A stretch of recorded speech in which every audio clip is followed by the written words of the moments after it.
Shalom, selamat malam. Saya Arlina Strida akan mempresentasikan materi tentang gerakan keesan gereja.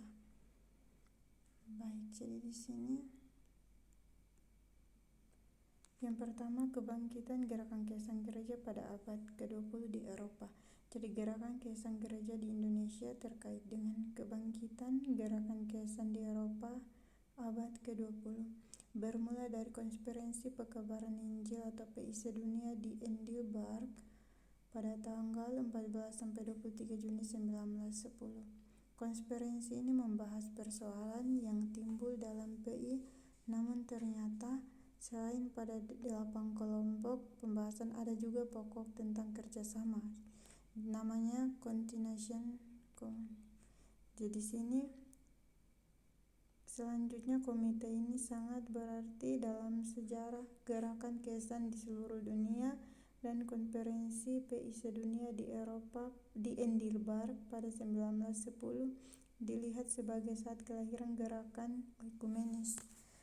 Yang berikutnya, konferensi 1 Faith and Order di Lausanne, Swiss tanggal 3-20 Agustus 1927 dan konferensi 2 Edinburgh tanggal 3-12 Agustus 1937 menjadikan tema keesan sebagai tema sentral dalam pokok-pokok pembahasan dan keputusannya. Yang berikut, kebangkitan gerakan keesan pada abad ke-20. Yang pertama menghasilkan 7 pokok, yaitu yang pertama, The Call to Unity atau panggilan untuk keesan. Yang kedua, The Christ Message to the World, the Gospel atau amanat gereja bagi dunia Injil. Yang ketiga, The Nature of the Christ atau sifat gereja. The Christ Common Confession of Faith atau pengakuan iman bersama gereja.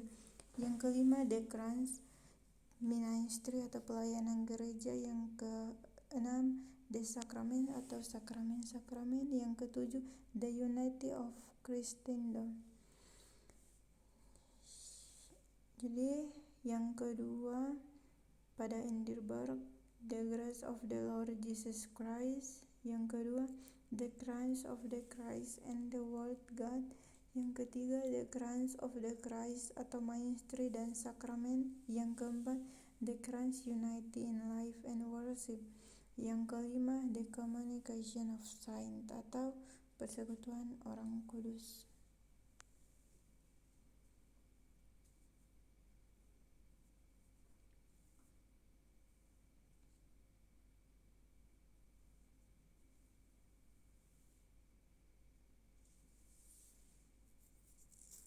Baik, jadi salah satu faktor pertumbuhan gerakan keesan di Asia. Jadi salah satu faktor yang menentukan pertumbuhan dan perkembangan keesan di Asia adalah pengaruh nasionalisme. Setelah Jepang mengalahkan Rusia pada tahun 1905, timbul perasaan bahwa orang-orang Asia telah mampu untuk mengurus persoalan-persoalan mereka sendiri sehingga tidak perlu lagi diatur oleh orang-orang Barat.